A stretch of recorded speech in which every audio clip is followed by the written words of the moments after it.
রাস্তাঘাটে, ঢাকা শহরে, ডুমনি বাজারে, যেখানে সেখানে যেসব নারীকে দেখছেন গেঞ্জি গায়ে দিয়ে জিন্স প্যান্ট পরে চলছে, এরা সব জাহান্নামে যাবে। আমি অনুবাদক, 1450 বছর পূর্বে তিনি মুখ দিয়ে যা বলেছেন, ওটা আরবিতে আছে, ওটা আমি অনুবাদ করে শোনালাম। সারা পৃথিবীর মানুষের শতকরা 1999 জন লোক জাহান্নামে যাবে। আর জাহান্নাম বলতে শুধু নারী আর নারী, জাহান্নাম বলতে শুধু নারী আর নারী, জাহান্নাম বলতে শুধু নারী আর নারী, কিছু পুরুষ। আপনার মেয়ে হাজার হাজার মানুষকে পাপী করছে, নগ্ন হয়ে চলে, আপনার মেয়ে জান্নাতে যাবে এটা আপনি কি করে বুঝলেন? আর আপনি জান্নাতে যাবেন এটা আপনি কি করে বুঝলেন? জন্ম দিয়েছেন আপনি, জবাব দিব আমি, এটা আপনি কি করে বুঝলেন? ওই যে এখনো আপনার মেয়ে ওই ঘরে বসে আছে মাথায় কাপড় না দিয়ে, জবাব আমি দিব। ওকে হিন্দুর মেয়ে, শরম হয় না, লজ্জা হয় না? বিবাহ করেছেন কেন? আপনি মুসলিম নন, খারাপ লাগে না? লজ্জা থাকা উচিত। লজ্জা কি বেঁচে খেয়েছেন? আচ্ছা, ওই ছেলেটা ও উঠে যাচ্ছে, আপনি খেয়াল করছেন না কেন? ও তো কথা বুঝতে পারে না, আর যার সামনে দিয়ে যাবে ও তো কথা ধরতে পারবে না। আমি তো আর আপনাকে কোনো কাহিনী শোনাতে আসিনি, আপনি ওইটা মনে করবেন না। পাথরের মতো বসে থাকতে হবে, প্রত্যেকটা কথাকে মনে করতে হবে 1 কোটি টাকা মূল্য। ওই যে দোকানে এখনো বসে আছে, আপনি যান ওখানে বসে থাকেন, এখানে এসেছেন কেন? ওই যে দোকানে বসে আছে চা খাচ্ছে, ওটা জবাব আমি দিব? ওর বাপ ওকে জন্ম দিয়েছে, ওর বাপ জবাব দিবে, আমি দিব কেন? ও জানে না যে আব্দুর রাজ্জাক সাহেব কথা বলতে এসেছে, আমি টিভি নিয়ে বসে আছি কেন? ও বুঝতে পারে না যে আমি দোকানে বসে আছি কেন? আব্দুর রাজ্জাক সাহেব কোনোদিন রূপক কথা বলে না, এটা তার জানা নাই, তার বাপ জানাতে পারেনি। জন্ম দিতে হলে আগে ক্ষমতা অর্জন করতে হবে, তারপরে আপনাকে হিসাব করে আমাকে কথা বলতে হবে। কে বলেছে? আমার হিসাবের লোক একজন, যার নাম মোহাম্মদ সাল্লাল্লাহু আলাইহি সাল্লাম। জন্ম দিয়েছেন আপনি, জবাব আপনি দিয়েন। ওই যে দোকানে বসে আড্ডা পিটছে, ওই জবাব আপনি দিয়েন। জবাবের জন্য প্রস্তুত হয়ে থাকেন। জাহান্নাম আপনার জন্য তৈরি করা হয়েছে, পশু প্রাণীর জন্য নয়। জাহান্নামে পশু প্রাণী যাবে না, মানুষই যাবে। মেয়ে দিয়ে জাতিকে পাপী করিয়ে নিয়ে জান্নাত কিনবেন মানে? এই হিসাব কি করে হলো? জান্নাত কি পৈতৃক সম্পত্তি? বা জান্নাত কি বাপের জমি? পৈতৃক সম্পত্তি জান্নাত। যে জমি চাষ এদিক দিয়ে করি না হলে ওই দিক দিয়ে করি, তো লোকের কি? জান্নাত কি পৈতৃক সম্পত্তি? জান্নাত কি বাপের জমি? জান্নাত কি গণতন্ত্র টাকা দিয়ে করে নিব? কখনো না, এটা অসম্ভব, হতে পারে না। জান্নাত কারো পৈতৃক সম্পত্তি নয়। জান্নাতে একজনের লোকের কথার উপরে নির্ভর করে, যার নাম মোহাম্মদ সাল্লাল্লাহু আলাইহি সাল্লাম। জান্নাতে একজন লোকের কথার উপরে নির্ভর করে, বলেন তো তার নাম কি? তার নাম মোহাম্মদ সাল্লাল্লাহু আলাইহি সাল্লাম। পৃথিবীর কোনো মানুষের উপরে জান্নাত নির্ভর করে না, কারো কথার উপরে। বুজুর্গানের দিনের 5 পয়সা দাম নাই মানার ব্যাপারে। বুজুর্গানের দিন শ্রদ্ধার যোগ্য। আব্দুর রাজ্জাক সাহেব শ্রদ্ধার যোগ্য, আব্দুর রাজ্জাক সাহেব মানার যোগ্যতা রাখে না। শুধুমাত্র একজন মানুষকে মেনে চলতে হয়, যার নাম মোহাম্মদ সাল্লাল্লাহু আলাইহি সাল্লাম।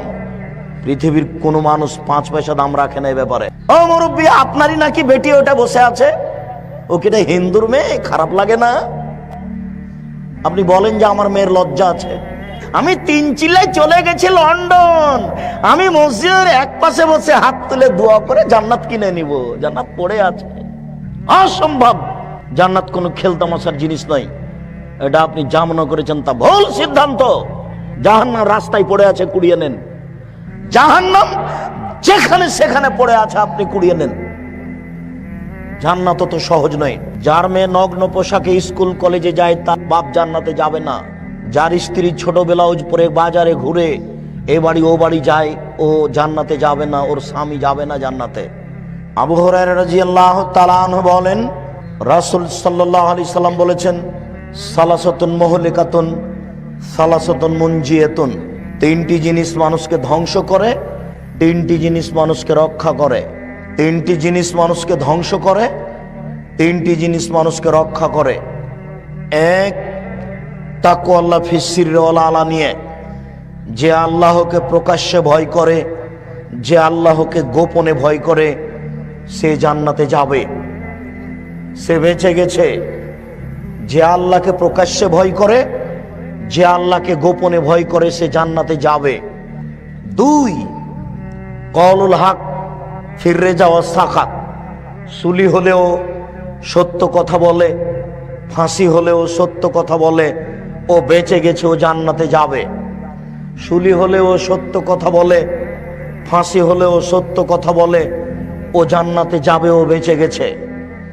3, আল ইকতিসাদু ফিল ফাকরি ওয়াল গিনা, মধ্যম পন্থায় খরচ করে, ধনী হলেও গরিব হলেও মধ্যম পন্থায় খরচ করে যে সেই বেঁচে যাবে, ধনী হলেও গরিব হলেও। হঠাৎ করে ধনী হয়েছেন, প্রতিদিন বাজারে 10 কেজি ওজনের রুই মাছ কিনিয়েন না। হঠাৎ করে টাকা কমে গেলে রুই মাছ কিনতে পারবেন না, এলাকার লোক নিন্দা করবে, এই কাজ করিয়েন না। হঠাৎ করে ধনী হয়েছেন, স্ত্রীর জন্য 5,000 টাকা দিয়ে শাড়ি কিনিয়েন না, এটা ভুল। মধ্যম পন্থায় খরচ করবেন। তোমরা যারা দিনমজুর, ভ্যান চালক, রিক্সাওয়ালা শোনো, তোমরা বাজারে গিয়ে পুঁটির মাছ কিনবে, এই কথাই ঠিক।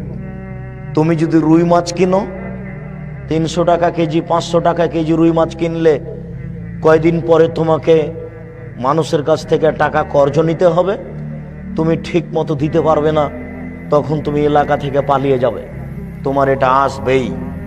এ কারণে রাসূল সাল্লাল্লাহু আলাইহি ওয়াসাল্লাম বলেছেন, আল্লাহ তাআলা বিচার মাঠে 3 শ্রেণীর মানুষের সাথে কথা বলবেন না। এই কারণে রাসূল সাল্লাল্লাহু আলাইহি ওয়াসাল্লাম বলেছেন, বিচারের মাঠে আল্লাহ 3 শ্রেণীর মানুষের সাথে কথা বলবেন না। 1, শাইখুন জানিন, বেশি বয়সে জেনা করে যারা, তাদের সাথে আল্লাহ বিচারের মাঠে কথা বলবেন না।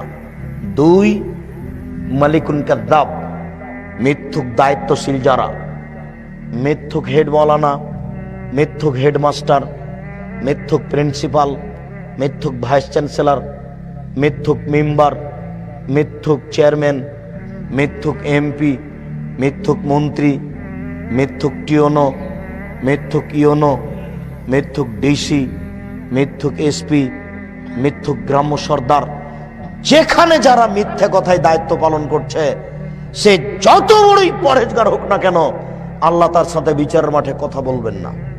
ও যদি প্রতিবার হজ করে আসে, হবে না। শফিকুল ইসলাম জাগরণী বলেছেন, লাভ হবে না, কবর পাকা করে দিয়ে সান। আপনার বাপের কবর যদি স্বর্ণ দিয়ে পাকা করেন, কোনো লাভ হবে না। কবি নজরুল ইসলাম বলেছেন, মসজিদের পাশে কবর দিও ভাই। মসজিদের পাশে কেন? আপনার বাপের কবর যদি কাবা ঘরের নিচে ঢুকিয়ে দেন, 1 পয়সা লাভ নেই। তার মানে প্রতিবার যদি হজ করেন আর মিথ্যা কথায় দায়িত্ব পালন করেন, আল্লাহ আপনার সাথে বিচারের মাঠে কথা বলবেন না। বিচারের মাঠের একচ্ছত্র মালিক থাকবেন আল্লাহ তাআলা, সেখানে কোনো নবীও কথা বলতে পারবেন না অনুমতি ছাড়া। 2, বয়স্ক ব্যভিচার, খুব খারাপ কথা। 3, গরিব গৌরবী, এটা একটা কঠিন হয়ে গেল। গরিব মানুষ গৌরব করে, সেই জন্য আল্লাহ তার সাথে কথাই বলবেন না। কেন? ওর দ্বারা সমাজের ক্ষতি হয়। ওকে আল্লাহ গরিব করেছেন সমাজের উপকার করার জন্য। ও কেন গৌরব করবে, কেন কাজ করবে না? যখন তার শরীরে কুলাচ্ছে না, বাড়ি চলে যাবে। মাঠে রাস্তায় থাকলে তাকে কাজ করতে হবে, এটাই নীতি। সম্মানিত উপস্থিতি, আমি বলছিলাম আল্লাহকে ভয় করলে জান্নাত হবেই। তার 3 শ্রেণীর মানুষ জান্নাত পাবে। ওয়াম্মাল মুহলিকাতু সালাসা, 3টি কাজে মানুষ ধ্বংস হয়ে যায়। 1, হাওয়ান মুত্তাবা, প্রবৃত্তিকে মেনে নেয় যে সে জাহান্নামে যাবেই। প্রবৃত্তিকে মানে কে? দাড়ি চাচে যে। প্রবৃত্তিকে মানে কে? টাকনোর নিচে প্যান্ট পরে যে। প্রবৃত্তিকে মানে কে? দোকানে বসে মানুষের বদনাম গীবাত করে যে। প্রবৃত্তিকে মানে কে? আজান হয়ে যায় তবু মসজিদে যায় না, গল্প জমায় যে। প্রবৃত্তিকে মানে কে? সুদ খায় যে। প্রবৃত্তিকে মানে কে? ঘুষ দেয় যে। প্রবৃত্তিকে মানে কে? মিথ্যে কথা বলে যে। প্রবৃত্তিকে মানে কে? দলীয় দাপটে জমি দখল করে যে। দল ক্ষমতাতে থাকলে জমি নিজের হাতে, সেই জমি যে জমির মালিক থাক আর না থাক তাতে আসে যায় না, ও জাহান্নামে যাবেই। প্রবৃত্তিকে মানে যে জাহান্নামে যাবে সে। মাথায় কাপড় দেয় না যে সব মহিলারা, তারা প্রবৃত্তিকে মানে। যারা পায়জামা পরে, চুস্ট পায়জামা পরে স্কুল কলেজে যায়, তারা প্রবৃত্তিকে মানে। যারা ছোট ব্লাউজ পরে রাস্তাঘাটে চলে এরা প্রবৃত্তিকে মানে। প্রবৃত্তিকে মানে যে সে ধ্বংস হবেই, জাহান্নামে যাবেই। 2, সহনমতা, কৃপণতাকে মেনে নেয় যে কৃপণ যে সে জাহান্নামে যাবে।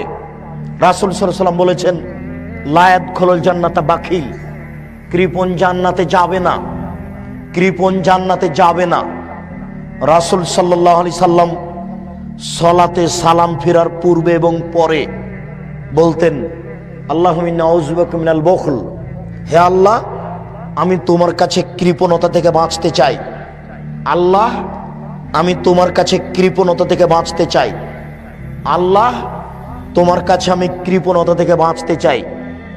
অবশ্যই কৃপণতা খুব খারাপ জিনিস, যার ফলাফল জাহান্নাম। কৃপণ জান্নাতে যাবে না। 3, এজাবুল মারে বেনাফসেহি, আত্ম অহংকারী যে সে জান্নাতে যাবে না। অহংকার করে যে সে জাহান্নামে যাবে। মানুষকে তুচ্ছ দৃষ্টিতে দেখে যে সে জাহান্নামে যাবে। মানুষকে মূল্যায়ন করে কথা বলে না যে সে জাহান্নামে যাবে। মুরব্বীদেরকে মূল্যায়ন করে না যে সে জাহান্নামে যাবে। বিত্তশালীর অহংকার করে যে জাহান্নামে যাবে সে। দলীয় দাপট দেখায় যে জাহান্নামে যাবে সে। যারা এরকম ভাবে চলে তাদের জন্য জাহান্নাম সুনিশ্চিত। 3 শ্রেণীর মানুষ জাহান্নামে যাবে। 1, প্রবৃত্তিকে মানে যে। 2, কৃপণতা করে যে। 3, অহংকারী যে, এরা জাহান্নামে যাবে।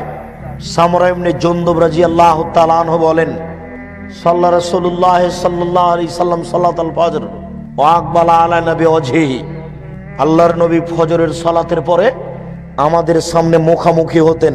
ফাসালানা, তিনি আমাদেরকে জিজ্ঞাসা করতেন, হাল রাআহাদুম মিনকুম রুয়া, গত রাত্রে তোমাদের স্বপ্নে কেউ কিছু দেখেছে? ফাইন রাআহাদুন কাসাহা ফায়াকুলু মাশাআল্লাহু তাআলা, কেউ যদি কিছু স্বপ্নে দেখত রাসূলের সামনে বলে দিত, আমি এই স্বপ্নে দেখেছি, আমি এই স্বপ্নে দেখেছি। তখন আমাদের নবী মুহাম্মদ সাল্লাল্লাহু আলাইহি সাল্লাম স্বপ্নের তাবির করে দিতেন, তোমার স্বপ্নের ফল হলো এই, তোমার স্বপ্নের ফল হলো এই, তোমার স্বপ্নের ফল হলো এই। তিনি একদিন আমাদের জিজ্ঞাসা করলেন, হালরা মিনকুম আহাদুন, তোমাদের মধ্যে গত রাত্রে কেউ স্বপ্নে কিছু দেখেছে? ফাকুলনা লা, আমরা বললাম জি না, আমরা গত রাত্রে কেউ কিছু স্বপ্নে দেখিনি।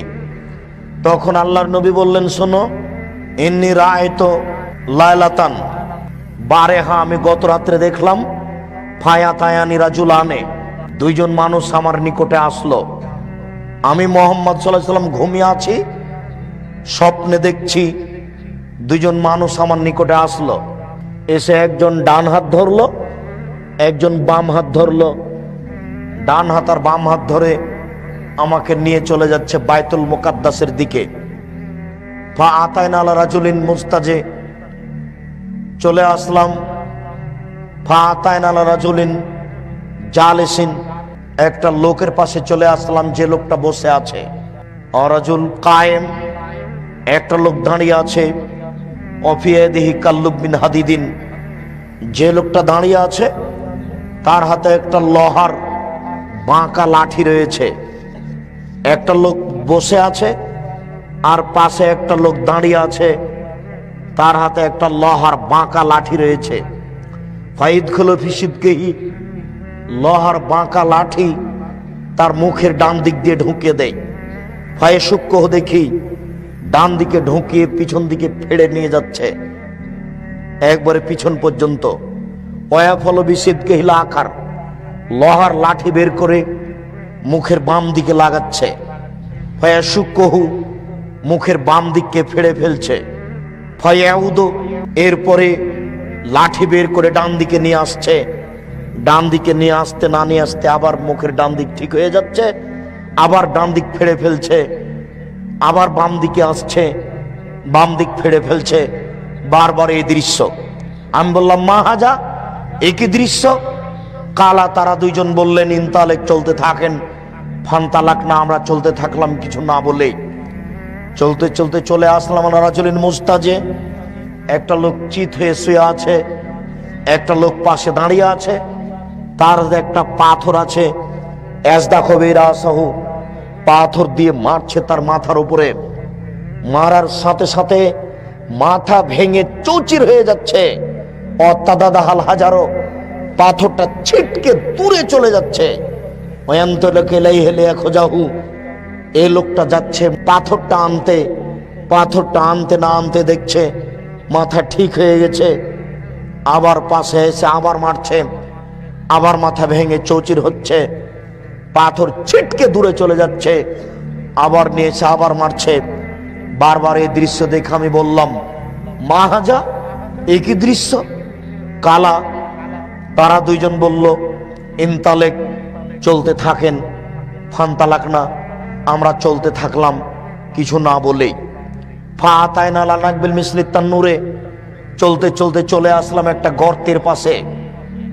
গর্তটা হচ্ছে কলসের মতো, আলা হুজায় কোন আসফালাও আছে, যার উপরের দিক সংকীর্ণ আর নিচের দিক প্রশস্ত।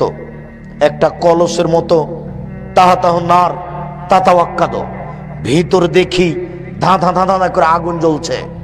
ফাইজা ইরতাফাও তিরতাফাও কাদা এখরজু মিনহা, যখন আগুন জোরে জ্বলে উঠছে তখন তার ভিতরে যা কিছু আছে সব বের হয়ে যাচ্ছে, মনে হচ্ছে বের হয়ে পড়ে যাবে। ফাইজা খামেদাত রাজাউ ফিহা, আর যখন আগুন একটু দুর্বল হচ্ছে তখন সবকিছু ভিতরে চলে যাচ্ছে। দেখি ফিহারে জালুন নিসা, তাতে নারী এবং পুরুষ উলঙ্গ হয়ে আছে। উলঙ্গ অবস্থায় আগুনের ভিতরে জমা ধরে আছে, জ্বলছে। ধাঁধা ধাঁধা করে চলতে চলতে উপরে চলে যাচ্ছে, আবার নিচে আসছে, আবার উপরে যাচ্ছে। এই দৃশ্য দেখে বললাম, মাহাজা একই দৃশ্য। কালা তারা দুইজন বললেন, ইনতালেক, চলতে থাকেন। ফান্তালাক না, চলতে থাকলাম কিছু বললাম না। ফাতায়না লাহনির মিন দামিন, আস্তে আস্তে চলে আসলাম, দেখি একটা রক্তের নদী। নদীতে শুধু রক্ত রক্ত, পানি নেই। অভিশাত্তির নাহারে রাজুলুন, রক্তের নদীর মাঝামাঝিতে একটা লোক রয়েছে, আর একটা লোক পাশে দাঁড়িয়ে আছে। যে লোকটা পাশে দাঁড়িয়ে আছে তার হাতে একটা পাথর আছে। কুল্লামা আরাদা এক রোজা রামা রাজুল ফিফিবার দাহাইশো কানা, যতবার লোকটা রক্তের নদী থেকে উঠার চেষ্টা করছে ততবারে পাশ থেকে তার মুখের উপরে মেরে মুখকে ফাটিয়ে দিচ্ছে এবং চলে যাচ্ছে নদীর রক্তের মাঝামাঝিতে।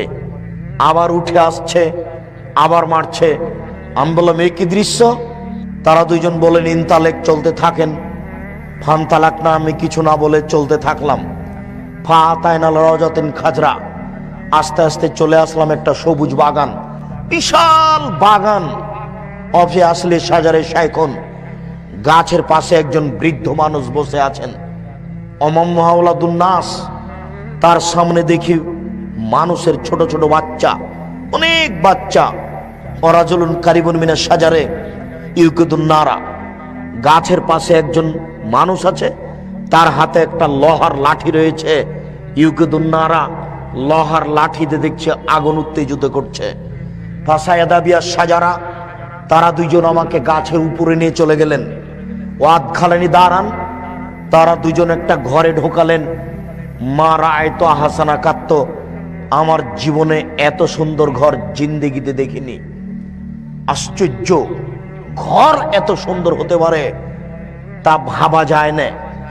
ফিহেরে জালুন নেসাউন ও সিবিয়ান, তাতে দেখি বৃদ্ধ মানুষ, তাতে পুরুষ, তাতে নারী, তাতে বাচ্চা ছেলে।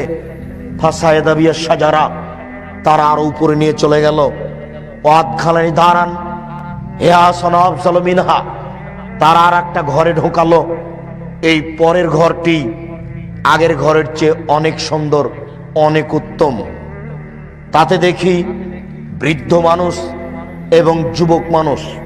আমি বললাম, আখবেরিনি আমার আয়াতুল্লাইলাতা, তোমরা দুইজন আমাকে বলে দাও এ রাত্রে যা কিছু দেখলাম দীর্ঘ সময় ধরে। কালা নাম, তারা দুইজন বললেন, ঠিক আছে, আপনাকে সব বলে দিচ্ছি। আপনি এতক্ষণ পর্যন্ত যা দেখলেন, অমর রাজুল ইসাক্য সিদ্ধহু, ওই যে আপনি প্রথমে দেখলেন যে লোকটার মুখের ডান দিক বাম দিককে লোহার বাঁকা লাঠি দিয়ে চিরে দেওয়া হচ্ছিল, ফেড়ে ফেলা হচ্ছিল, রাজুলুন কাদ্দাব, সে হলো মিথ্যুক, মিথ্যে কথা বলতো। ইফআলু বিহি ইলা ইয়াউমিল কিয়ামা, বিচারের দিন পর্যন্ত তার সাথে এরূপ আচরণ করা হবে। বিচারের দিনে জাহান্নামও যেতে পারে, জান্নাতও যেতে পারে। যারা মিথ্যে কথা বলবে তাদের সাথে কিয়ামত পর্যন্ত এরূপ আচরণ করা হবে। তার মুখের দুই দিককে চিরে ফেলা হবে লোহার লাঠি দিয়ে। যেই মিথ্যে কথা আজকে আমাদের কাছে বড় কিছু নয়, পাপ নয়। এরপরে আপনি দেখলেন যে লোকটির মাথাকে লোহার পাথর দিয়ে ভেঙে চৌচির করা হচ্ছিল, সে লোকটি হচ্ছে আলেম, কোরআন হাদিস জানতো, জানা অনুযায়ী আমল করতো না। দেখেন আপনি, শতকরা 98 জন আলেম বের হবে যার বাড়িতে পর্দা নেই। শতকরা 98 জন লোক বের হবে যার ছেলে প্যান্ট পরে আছে, জিন্স কাপড়ের প্যান্ট পরে আছে। দেখেন আপনার পাশে হুজুরের ছেলে আছে মনে হয়, দেখেন একটু, আপনার পাশে হুজুরের ছেলে আছে, দেখেন তার পরনে প্যান্ট আছে, টাকনুর নিচে আছে। আজকে এখন আর না গিয়ে সকালে গিয়ে একটু দেখিয়েন, তার মেয়ে নগ্ন পোশাক পরে কলেজে যায়, তার ছেলের দাড়ি চাচা আছে, যার ছেলের দাড়ি ছোট আছে। শতকরা 98 জন হুজুর টিকতে পারবে না। যার মাথা ফাটিয়ে দেওয়া হচ্ছে, ইনি হচ্ছেন হুজুর।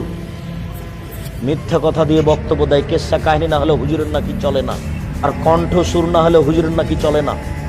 জি না, কণ্ঠসুর দিয়ে বক্তব্য চলে না। বক্তব্যের একটা সুন্নাত আছে, এ যা খাতাবা, যখন আল্লাহ রাসূল বক্তব্য দিতেন, অহমারা তাই না হু, তার দুই চোখ লাল হয়ে যেত, ওয়াস্তাদা গাজাবুহু, তার রাগ বেশি হয়ে যেত, ওয়ালা সাউতুহু, তার কণ্ঠ উঁচু হয়ে যেত, কান্নাহু বুরুজুর জাইস, যেন তিনি সৈন্য দলকে ধমক দেখাচ্ছেন, এই করতে হবে, সেই করতে হবে। এই ছিল তার বক্তব্যের গতি। দুই চোখ লাল হয়ে যেত, কণ্ঠ উঁচু হয়ে যেত, রাগ বেশি হয়ে যেত। বক্তব্যের গতির কারণে শরীর থেকে চাদর নিচে নামতে নামতে নিচে পড়ে যেত। এটা ছিল তার বক্তব্যের গতি। কণ্ঠ দিয়ে হুজুর মানুষকে পাগল করতে